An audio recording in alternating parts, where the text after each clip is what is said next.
KF-21 전투기는 단순한 무기 장비를 의미하지 않습니다. 이 전투기는 한국의 방위 외교와 국제 협력 전략에서 중요한 역할을 할 수 있는 전력입니다. 현대 국제 관계에서는 군사 장비가 외교적 관계 형성에 큰 영향을 미칩니다. 공동 훈련과 군사 협력에서 동일한 장비를 사용하는 국가는 자연스럽게 협력 관계가 강화됩니다. 이러한 이유로 전투기 수출은 단순한 판매 계약이 아니라 장기적인 안보 협력 구조를 형성하는 과정으로 이해됩니다. KF-21은 이러한 목적에 맞는 전투기입니다. 이 전투기는 한국 공군이 운용하는 장비와 연동되는 구조를 기반으로 설계되었습니다. 해외 국가가 KF-21을 도입할 경우 한국과의 공동훈련이 자연스럽게 확대됩니다. 동일한 전투기를 운용하면 전술 교리 공유가 쉬워집니다. 정비 절차와 운용 경험도 서로 교환할 수 있습니다. 이러한 협력 구조는 방위 외교에서 중요한 의미를 가집니다. 공군 간 공동훈련은 방위 협력의 핵심 요소입니다. KF-21을 도입한 국가와 한국 공군이 함께 훈련을 진행하면 전술 협력 능력이 향상됩니다. 공중전 훈련이나 연합 작전 훈련에서도 같은 전투기를 사용하는 장점이 있습니다. 조종사와 정비 인력 간 협력이 자연스럽게 이루어집니다. 이러한 과정은 군사 협력 관계를 더욱 안정적으로 만드는 요소입니다. KF-21 개발 과정에서 이러한 국제 협력 요소도 고려되었습니다. 해외 운용 국가와의 훈련 협력 가능성이 반영되었습니다. 전술 데이터 교환과 연합 작전 운용을 고려한 장비 구성이 연구되었습니다. 이러한 요소는 향후 한국이 방위 외교에서 활용할 수 있는 중요한 자산이 될 수 있습니다. 전투기 수출에서는 기술 이전 문제도 중요한 협상 요소입니다. 많은 국가가 단순한 장비 구매보다 기술 협력을 요구합니다. 항공기 정비 능력 확보나 일부 부품 생산 참여를 원하기도 합니다. 이러한 요구를 어떻게 조정하느냐에 따라 수출 계약 성과가 달라질 수 있습니다. KF-21 수출 협상에서는 기술 이전 범위를 신중하게 설정할 필요가 있습니다. 핵심 기술은 보호하면서도 협력 국가가 운용 능력을 확보할 수 있도록 균형을 맞추는 방식이 중요합니다. 일부 정비 기술이나 운용 관련 기술을 공유하는 방식이 고려될 수 있습니다. 이러한 협력 구조는 장기적인 방산 협력 관계를 형성하는 데 도움이 됩니다. 상호 운용성 역시 중요한 협상 요소입니다. 국제연합 작전에서는 장비 간 정보 교환이 중요합니다. KF-21은 다양한 통신 장비와 연동 가능한 구조를 고려하여 개발되었습니다. 이러한 특성은 동맹국과의 연합 작전에서 유리한 요소로 평가될 수 있습니다. 해외 전투기 사업에서는 상호 운용성 문제가 수출 협상에서 갈등을 일으킨 사례도 있습니다. 특정 국가의 전투기는 자국 장비와만 연동되는 구조로 설계되어 다른 국가 장비와 협력 운용이 제한된 경우가 있었습니다. 이러한 문제는 도입 국가의 운용 효율을 낮추는 요소가 될 수 있습니다. KF-21은 이러한 문제를 줄이기 위한 방향으로 개발되었습니다. 다양한 통신 장비와 연동할 수 있는 구조가 고려되었습니다. 이는 연합 작전 환경에서 중요한 장점이 될 수 있습니다. 실제 수출 협상에서도 이러한 특성은 긍정적인 평가 요소로 작용할 가능성이 있습니다. 전투기 수출에서는 대상 국가에 맞는 제한 전략도 중요합니다. 국가마다 예산 구조와 군사 요구가 다릅니다. 어떤 국가는 초기 도입 비용을 중요하게 생각합니다. 또 다른 국가는 장기 운용 비용을 더 중요하게 고려합니다. 이러한 차이를 반영한 제안이 필요합니다. KF-21 수출 전략에서도 이러한 맞춤형 접근이 중요합니다. 무장 옵션이나 장비 구성 선택 범위를 다양하게 제공하는 방식이 고려될 수 있습니다. 정비 협력이나 훈련 지원도 제한 요소에 포함될 수 있습니다. 이러한 방식은 협상 과정에서 유연성을 높이는 장점이 있습니다. 국내 방산 산업이 이러한 수출 전략을 준비하고 있다는 점은 의미가 있습니다. 한국은 이미 다양한 방산 장비를 수출하며 협상 경험을 축적해 왔습니다. KF-21은 이러한 경험이 반영된 전투기 사업입니다. 이러한 축적된 경험은 향후 수출 협상에서도 중요한 자산으로 작용할 가능성이 있습니다. KF-21 전투기의 수출 전략에서는 대상 국가에 맞는 제한 구조가 중요한 요소로 작용합니다. 전투기 도입을 검토하는 국가들은 각기 다른 군사 환경과 예산 구조를 가지고 있습니다. 어떤 국가는 장기적인 운용 비용을 가장 중요하게 생각합니다. 또 다른 국가는 초기 도입 가격을 중심으로 판단합니다. 이러한 차이를 고려한 맞춤형 제안이 필요합니다. 전투기 수출은 단순한 장비 판매 계약이 아니라 장기간 이어지는 군사 협력 사업이기 때문에 상대 국가의 안보 환경과 군 구조를 충분히 분석한 제안이 이루어져야 협상 성공 가능성이 높아집니다. KF-21 수출 제안에서는 장비 구성 선택 범위를 다양하게 제공하는 방식이 활용될 수 있습니다. 기본 장비 구성에 더해 다양한 무장 선택 옵션을 제시할 수 있습니다. 정비 지원이나 훈련 협력도 제한 요소로 포함될 수 있습니다. 이러한 방식은 협상 과정에서 상대 국가가 필요로 하는 조건을 조정하는 데 도움이 됩니다. 일부 국가는 장거리 공대공 전투 능력을 중요하게 생각하고 다른 국가는 지상 공격 임무 비중을 높게 요구하기도 합니다. 이러한 차이를 반영한 무장 선택 구조는 협상 과정에서 유연성을 높이는 요소가 됩니다. 로열티 구조 역시 중요한 협상 요소입니다. 일부 국가는 장기적인 정비 협력이나 부품 생산 참여를 요구하기도 합니다. 이러한 요구를 일정 범위에서 반영하면 협상 성과를 높일 수 있습니다. 동시에 핵심 기술 보호 원칙을 유지하는 균형이 중요합니다. 항공기 사업에서는 핵심 기술 보호가 매우 중요한 문제이기 때문에 기술 이전 범위와 협력 방식에 대한 명확한 기준이 필요합니다. 이러한 기준이 명확해야 장기적인 협력 관계에서도 안정적인 운영이 가능합니다. KF-21 사업에서는 국내 방산 기업과 정부 기관이 협력하여 이러한 수출 전략을 준비하고 있습니다. 수출 대상 국가의 군사 환경을 분석하는 작업도 진행됩니다. 공군 운용 구조와 정비 능력을 함께 고려한 제안이 필요합니다. 이러한 분석은 수출 협상에서 매우 중요한 단계입니다. 예를 들어 활주로 환경이나 정비 시설 수준, 조종사 교육 체계 등을 함께 고려해야 실질적인 도입 계획이 마련될 수 있습니다. 무기 수출에는 다양한 국제 규제도 존재합니다. 특정 기술이나 장비는 수출 허가 절차를 거쳐야 합니다. 국제 협약이나 수출 통제 규정도 고려해야 합니다. 이러한 규정을 정확히 이해하지 못하면 계약 진행에 문제가 발생할 수 있습니다. 특히 항공전투기는 다양한 국가의 기술이 함께 적용되는 경우가 많기 때문에 부품별 수출 조건을 세밀하게 확인해야 합니다. 해외 전투기 사업에서는 이러한 규제 문제로 인해 수출 계약이 지연된 사례도 있습니다. 일부 국가의 전투기는 특정 부품이 다른 국가의 수출 규제를 받는 구조였습니다. 이 때문에 도입 국가와의 협상이 장기간 지연된 경우도 있었습니다. 계약이 체결된 이후에도 추가 허가 절차 때문에 납품 일정이 늦어지는 사례도 존재합니다. 이러한 사례는 국제 방산 거래에서 규제 관리가 얼마나 중요한지 보여줍니다.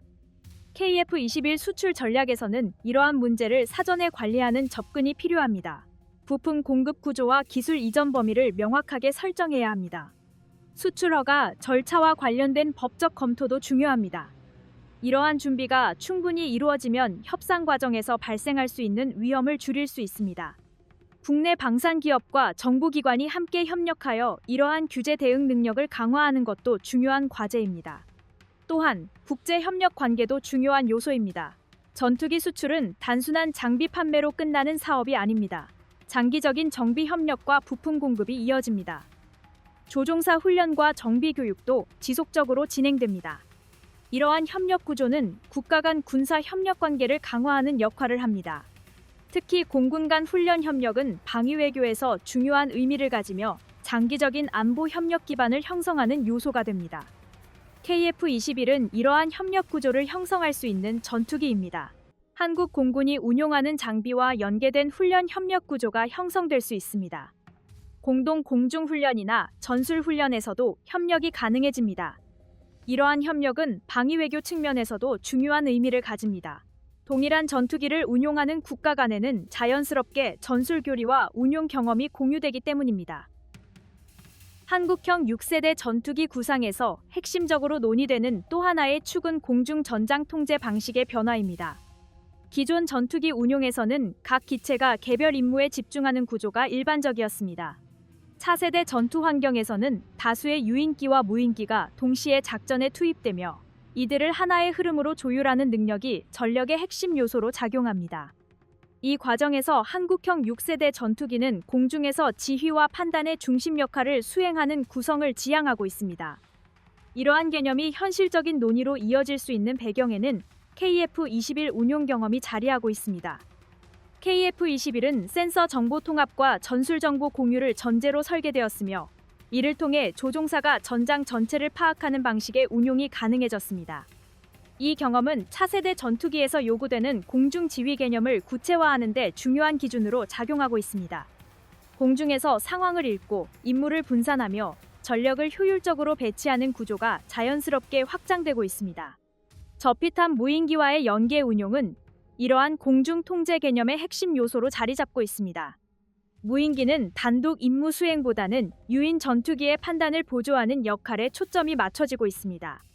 정찰, 위협 유도, 전자전 임무를 분담함으로써 유인 전투기의 생존성과 작전 안정성이 함께 확보됩니다.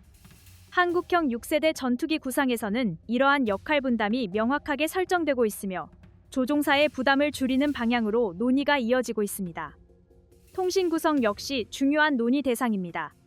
다수의 항공전력이 동시에 움직이는 환경에서는 정보 전달의 정확성과 안정성이 작전 성패에 직접적인 영향을 미칩니다. 차세대 전투기 논의에서 양자통신 기술이 언급되는 이유도 여기에 있습니다.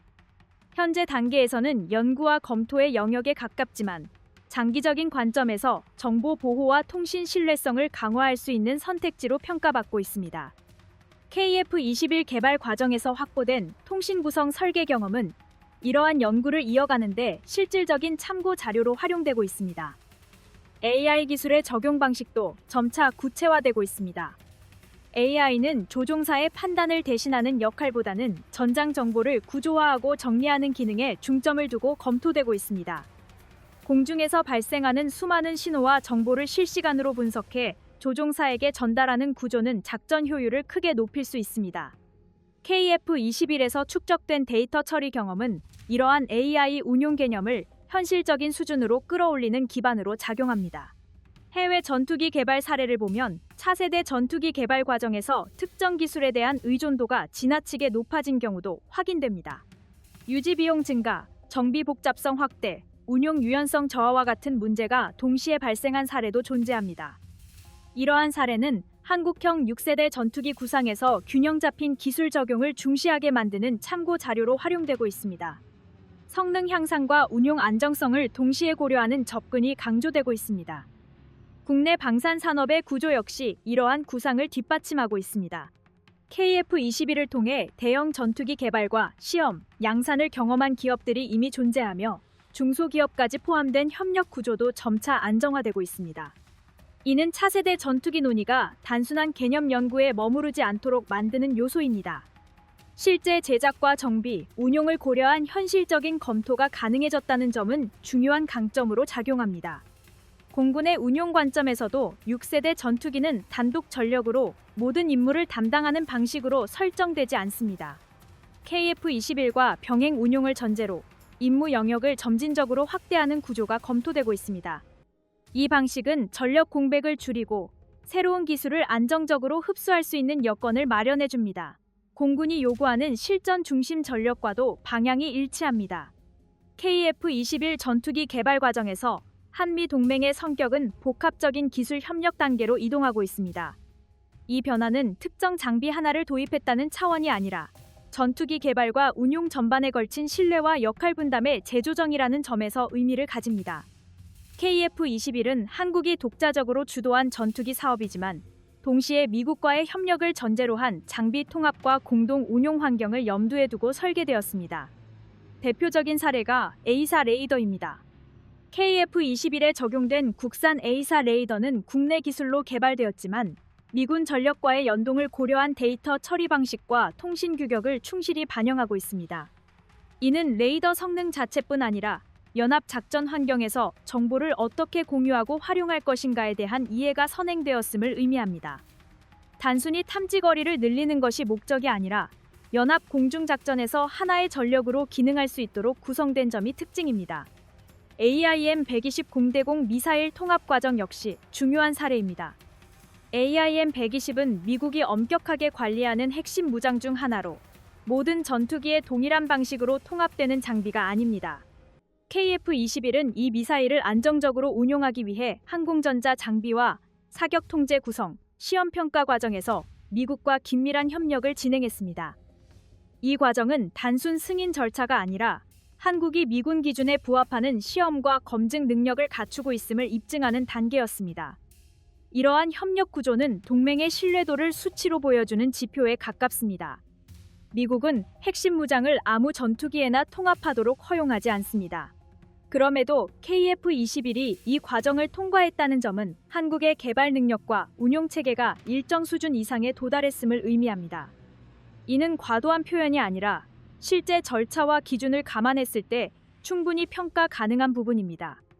해외 전투기 개발 사례를 보면 이 지점에서 차이가 분명하게 드러납니다.